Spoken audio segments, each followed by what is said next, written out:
Bismillahirrahmanirrahim. Assalamualaikum warahmatullahi wabarakatuh. Selamat pagi anak-anakku sekalian. Apakah sudah siap untuk menerima pembelajaran hari ini? Baik, untuk memulai pembelajaran hari ini, mari kita mengucapkan bismillah bersama-sama. Bismillahirrahmanirrahim. Hari ini kita akan memasuki pada pembelajaran materi yang baru, yaitu tentang virus dan bakteri. Menurut kalian, ketika mendengar kata virus, apa sih yang ada di benak kalian? Ya, silahkan yang di belakang. Ya, virus. Menurut kamu itu corona ya?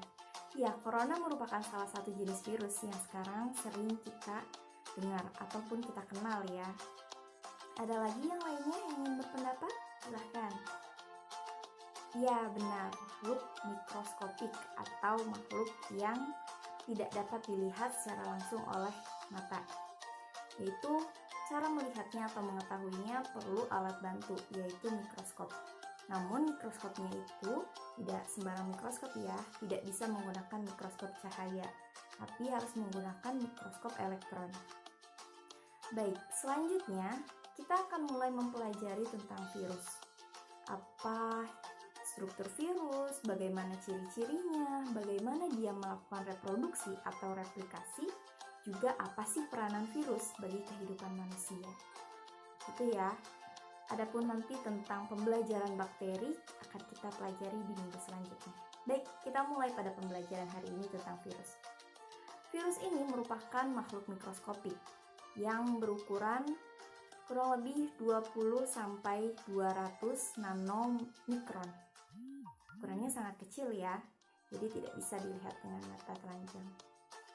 Sejarahnya awal mulanya ditemukan virus ini yaitu pada tahun 883 oleh Adolf Meyer. Dia menemukan virus ini ada pada tumbuhan tembakau. Jadi pada saat itu dia menemukan tumbuhan tembakau yang memiliki bercak pada daunnya. Lalu dia melakukan penelitian.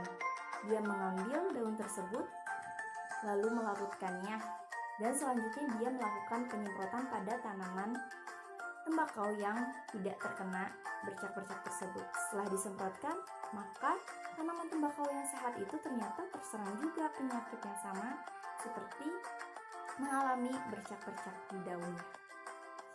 Setelah itu dia menyimpulkan bahwa hal tersebut dikarenakan oleh virus, namun dia belum bisa melihat bagaimana bentuk virus tersebut. Baik, adapun ciri-ciri dan struktur dari virus yaitu diantaranya yang pertama, virus merupakan makhluk mikroskopik atau makhluk yang berukuran sangat kecil yang hanya dapat dilihat menggunakan alat mikroskop elektron. Yang kedua, virus ini hanya dapat hidup atau bereproduksi jika berada dalam sel hidup. Yang ketiga, virus dapat dikristalkan layaknya benda mati. Yang keempat, virus tidak memiliki membran dan organel-organel sel yang penting. Dan yang terakhir, virus ini hanya memiliki satu macam asam nukleotida dalam tubuhnya, yaitu antara DNA dan RNA. Selanjutnya, kita akan mempelajari tentang reproduksi virus atau bagaimana cara virus bereplikasi. Virus hanya dapat bereproduksi atau melakukan replikasi di dalam sel inang ataupun jaringan yang hidup. Ada dua macam cara virus melakukan reproduksi, yaitu yang pertama dengan cara daur litik dan yang kedua dengan daur lisogenik. Baik, kita akan bahas yang pertama, yaitu daur litik. Reproduksi daur litik ini ditunjukkan atau dicontohkan oleh bakteriofag, yaitu virus yang menginfeksi bakteri. Nah, pada kasus ini, pada gambar yang pertama, di sini menunjukkan bahwa virus ini akan menempel pada dinding bakteri. Selanjutnya, dinding bakteri ini akan dilubangi atau dilarutkan oleh enzim lisozim yang terdapat pada virus. Setelah itu, melewati lubang inilah maka DNA dari virus akan masuk untuk ke dalam tubuh sel inangnya ataupun ke dalam tubuh bakteri. Tahapan ini juga disebut dengan tahapan penetrasi. Selanjutnya, DNA virus ini akan mengambil alih tugas dari DNA bakteri dan menggunakan metabolik bakteri untuk membuat atau bereproduksi. Virus-virus baru yang terbentuk ini akan mengeluarkan enzim lisozim untuk membuat membran dari bakteri ini hancur atau lisis. Kemudian mereka akan kembali menginfeksi sel-sel lainnya dan dapat mengakibatkan kematian pada bakteri. Setiap siklus dari reproduksi virus ini hanya membutuhkan waktu sekitar 20 menit saja setiap siklusnya. Selanjutnya ada daur lisogenik. Daur lisogenik ini memiliki urutan proses, yaitu diantaranya virus hidup pada tempat yang spesifik pada dinding membran bakteri. Setelah melisiskan dinding sel dari bakteri tersebut, maka akan dilakukan penetrasi materi genetik DNA ke dalam tubuh bakteri.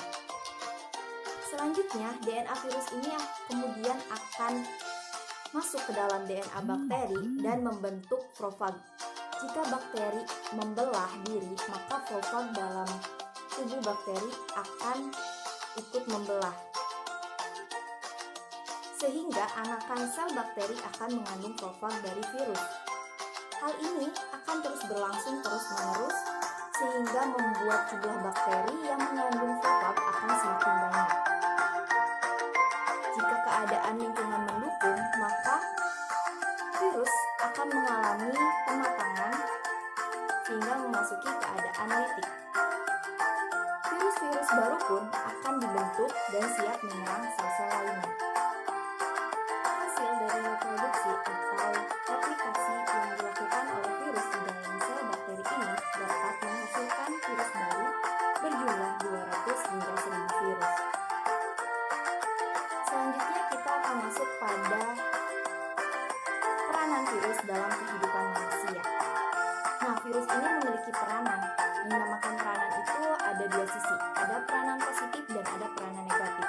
Di sini, peranan positif atau manfaat dari virus bagi manusia yaitu bisa dijadikan sebagai vaksin. Sebenarnya yang kita ketahui sekarang, vaksin COVID-19. Nah, vaksin ini juga bisa dibuat dari virus yang dilemahkan, sehingga nantinya akan membentuk sistem imun dan menyerang virus tersebut. Ataupun seperti virus bakteriofag, di mana virus ini menyerang bakteri.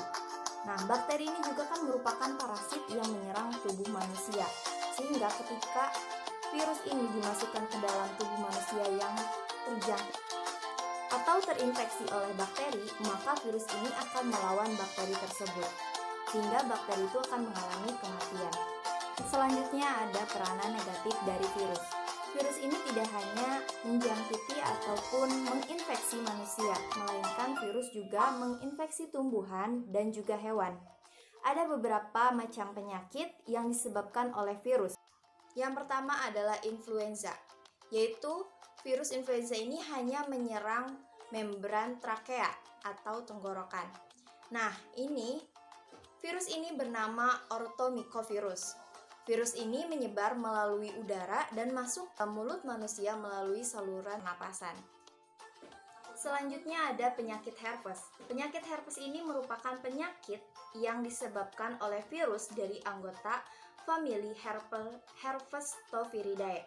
Nah, virus herpes ini menyerang kulit dan selaput lendir. Penyakit ini ditandai dengan bintik-bintik merah yang berkumpul pada kulit dan disertai dengan demam. Selanjutnya ada penyakit HIV. Penyakit HIV ini merupakan penyebab dari AIDS yang merupakan virus yang menyerang sistem kekebalan tubuh manusia, yang menyerang sel darah putih. Nah, sel darah putih ini adalah sel yang mengontrol sistem kekebalan tubuh. Sehingga ketika virus ini menyerang tubuh, maka kekebalan tubuh dari manusia akan terus menurun dan menyebabkan banyak penyakit mudah masuk ke dalam tubuh. Masih banyak lagi jenis-jenis penyakit yang disebabkan oleh virus, yaitu diantaranya seperti cacar air dan juga ada kanker yang disebabkan oleh virus. Selanjutnya, virus juga menginfeksi tumbuhan. Nah, kasus virus yang menginfeksi tumbuhan ini seperti penjelasan ibu pertama kali di video ini, yaitu pada virus mosaik atau virus yang menyerang pada tumbuhan tembakau. Namun seiring berjalannya waktu, ternyata virus mosaik ini tidak hanya menyerang tumbuhan tembakau, melainkan menyerang juga tumbuhan tomat dan tumbuhan kentang.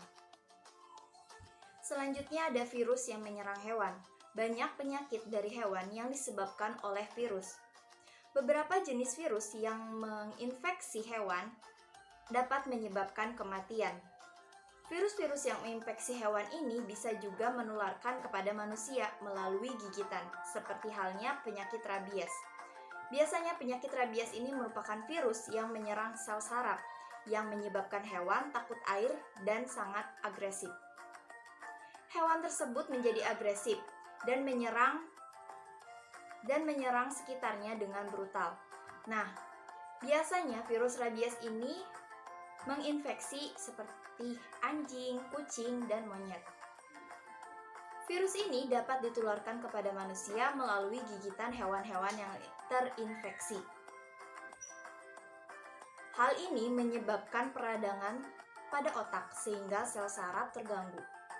Rabies disebabkan oleh virus rhabdovirus. Baik, sampai di sini ada yang ingin ditanyakan terlebih dahulu? Alhamdulillah, kalau dirasa semuanya sudah jelas, Ibu akan berikan sebuah penugasan ya kepada kalian, yaitu membuat mind map. Materinya dari yang Ibu jelaskan minggu ini. Jadi nanti kalian buat mind mapnya ya, kalian buat semenarik mungkin dan kalian kirim di Google Classroom. Ibu sudah siapkan kolom penugasannya di sana. Kenapa Ibu memberikan tugas membuat mind mapping atau mencatat ulang?